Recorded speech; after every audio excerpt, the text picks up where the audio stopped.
What's going on, guys? Got another comic book haul video for you. I picked up all these books. Yep, we're at the flea market here in Louisville about 2 weeks ago for Labor Day. I went there on the first day of the show. Got a couple of picked up a couple stacks from a couple vendors. Most of these were dollar books, but of course the first one here is a $2 book. So we'll start with that. This first stack is most of the books. I got about 20 from one vendor. I'll start with those. I got 2 Captain Marvel books for $2 each, and then the rest from him were $1. So start with the Captain Marvel book here. This is 41. Just trying to complete this, volume 1 of the Captain Marvel stuff. He was one of my favorite cosmic characters growing up. So anytime I can find the Bronze stuff, the Bronze Age stuff for couple bucks, I'll pick it up, especially if it's in pretty good condition. These look to be in pretty good shape, so I was happy to find that one. Got 41, 51, and then also 46. One of these was from another vendor for $3, but again, I'll pay that for good condition Captain Marvel books any day of the week. And I'll go ahead and changing it up here. So I got the Captain Marvel book for $3 from one vendor. And then the other 2 books I got from that vendor for $3 each, or this Marvel 2-in-1 number 61.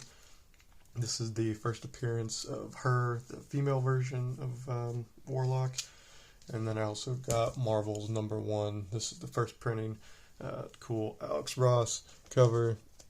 And he does the interiors as well, the painted style. This is when he burst onto the scene in the early 90s. Made a big impact with me seeing this series. Just a different art style than I was used to at the time, and it really caught my attention. So I think I've got all 4 of these the first mini-series now, back from the first prints. I know I picked up the second print on accident about a year ago because it has the same cover, but I didn't open it up. The second print's not an acetate cover. It just looks like the acetate cover. But this one, I made sure to open it up and check, so I was happy to find that for $3. Alright, and then back to the dollar books. Got this Alien Encounters number 1, just a cool Joe Chiodo cover, and you see it's packaged with an Action Comics 662. I just noticed it's a second print too. I don't know if there's any significance to this book, and I've never seen any packaged in this before. This must have been like from a Big Lots or a dollar store or something back in the 90s. It doesn't say where it's from. It just says out of print comics. Maybe it's from Ollie's or something too. I'm not sure, but 2 for $1, and I got that beautiful Joe Chiodo cover, so I was happy to find that. Then I got Batman 490. This is right before the Nightfall storyline started. This is newsstand version. I think I have a second printing in this one, but really like the cover on that one with Riddler and Batman. Really cool art.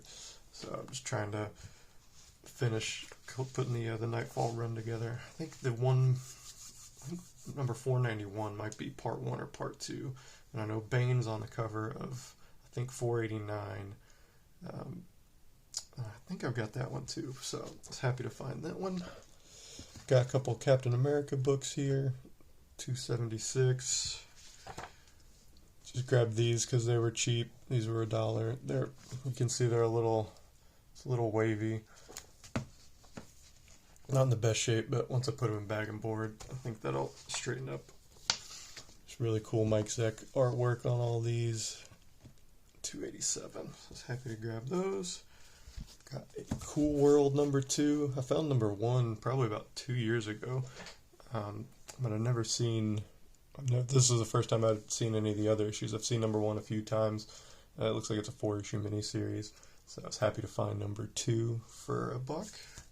And then this was a duplicate. I checked my list, but I just looked in the wrong spot. I think I've got the numbering differently, or what I was expecting. I think I've got Deviate 0, and I think I might have 1/2 listed before 0 for some reason.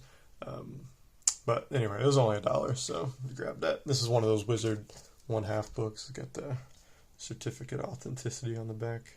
I guess it was a mail away. Yeah, protective. a special offer in Wizard. It doesn't say if it was a mail away, but I was pretty sure that's how you got them. Next, got a couple of G.I. Joe books here. Number 66, cool Snake Eyes and the Storm Shadow cover. Got number 67, just slowly trying to put volume 1 together as much as possible. Probably be able to put them all together for $1 except for number 1 and the silent issue, and some of those later issues like the last issue, 154, that one goes for a couple hundred, I think, so probably not going to be able to find that one in the dollar bins, but those last issues in the run are really hard to find, so it may take me a while to put those together. Got a G.I. Joe Transformers crossover here. Love the crossovers. Love both these IPs, so I was happy to find this one. This is number 3. This is cover B. I think I had cover A already, but anytime I can find cover B for cheap, I will grab that. Got a fun Itchy and Scratchy comics here. This is number 3. I'm not sure how long this run lasted, but I've been grabbing the Simpsons comics and the Radioactive Man ones too. I don't think I've got any of the Bartman ones yet. I'd really like to find those. But I see the Simpsons more often than any of the other ones, so I think I've got Itchy and Scratchy number 2 as well, so I was happy to find number 3. Grabbed this Marvel Comics Presents 85. This one was hot a few weeks ago. I think this is the, let me see if I can find it, the first appearance, the origin of the blue and yellow suit. Looks like it's got to be Sam Keith art, yeah, definitely on the cover. Yeah, and on the inside as well. Let's see. I don't know, he's in his, or maybe it's the first appearance of the orange and brown suit. Yeah, I guess the blue and yellow one, that was his main suit when he first joined, now that I think about it. So yeah, that's him. That might be the first appearance of the orange and brown suit. Puts it on, and then, oh my, it takes it right back off. So, happy to find that. Grabbed this Batman Superman number 8. This one was, or Superman Batman 8. This one was hot right before the movie came out, because it's the first appearance of the, what's her name? Kara, I think, that played Supergirl or Superwoman in the movie.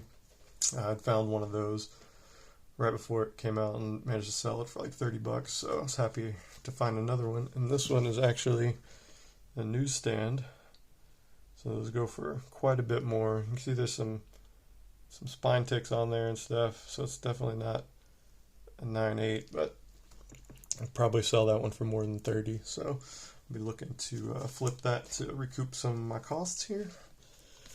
Got a Shanna She-Devil. This is the Marvel Knights. I'm not sure what volume this is, but this is the one that Frank Cho, he wrote and illustrated.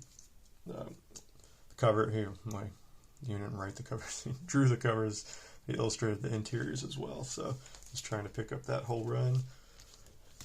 Really fun book here that I've never seen before, the Space Punisher. Frank Thierry and Mark Teixeira doing the art. Really cool Mark Teixeira cover. It's a reflection of the astronaut that he does not want to see. I don't know what kind of guns those are, but, Punisher in space, I can't believe they didn't do this in the 90s. I guess kind of that's what Punisher I don't know if 2099 was in space at all, but Space Punisher definitely seems like something they would do in the 90s, but it took them until the early 2000s to figure that one out, but just really fun cover. So I haven't read it yet. I'm sure it's a blast, so I can't wait to get started on that. Then just grabbed a Wonder Woman 2. This is from the Rebirth series. You can see, just grabbed it because it was a Frank Cho cover. I read the first, 12 issues of this Rebirth because Greg Rucka wrote them. They were pretty good. I don't know how many of the single issues I'm going to collect. I just read the trades. But I don't know if Frank Cho did any of the covers. This is a B cover, I think. It's not an incentive or anything, but for $1, I'm not going to pass that up. And then I got a couple of X-Men's here from Volume 1. Again, these are kind of like the Captain America books. They're a little wavy there at the bottom, but for $1, they're still in decent enough shape to not leave behind. So I got number 170 and 172. That might be the wedding issue of Wolverine. And then I got 202 and 203. So those are all the dollar books I got, and these last few books I got from another seller who had never seen there before. Looks like he had a bunch of Magic cards and Pokemon cards, like sealed boxes and stuff, and then he had 2 or 3 short boxes of stuff. They were all priced books. He did have some 50. Oh, that Cool World book that came from him. That was either a 50-cent or a dollar book too. He had about half a short box full of 50-cent and dollar books. But the price stuff, I grabbed a few of those books that I really wanted that I'd never seen before. Starting with this, Gears of War #1. Just you'd never know what to look at it, but this is a Stephen Platt cover, and this one was $10. So it goes for about 20 or 30 on eBay. So this is the most expensive one in that run that I'm trying to finish off. So I was happy to find #1 for a decent price. Then I got Masters of the Universe 1. Oops. It's a shiny cover. Open it up. Shiny and a wraparound cover. You can't beat that. Look at that foil goodness. And then it wraps all the way around. Got Skeletor. Got the evil baddies, Evil in on the back there. And then He-Man and all his good guys on the front. So that one was $5.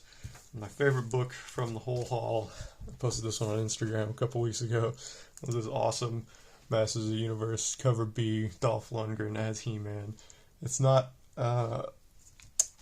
foil like that one is, but it is definitely a wraparound because the goodness and majesty of Dolph Lundgren cannot be contained on just the cover.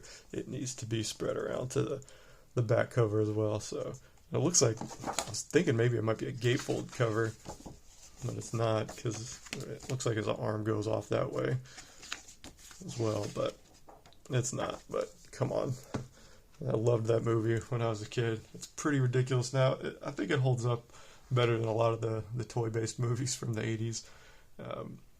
Probably goes, I think Transformers still holds up as the best, Masters of the Universe, and G.I. Joe, that one holds up the worst, I think, of all 3 of those, but they're all still good fun. And this, I mean, come on, Dolph Lundgren as He-Man, you can't go wrong with that. Just wonderful, wonderful cover. I laughed out loud when I saw this flipping through the boxes, so anytime a book gets that kind of reaction from me, I have to buy it. And that one was $5 as well. And then the last book that I grabbed was Resident Evil 1.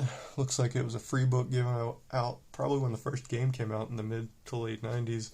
This one was $3. Sold prices on this on eBay are over $100, so I was happy to grab this one because I'm not a Resident Evil fan. I just got this one to sell.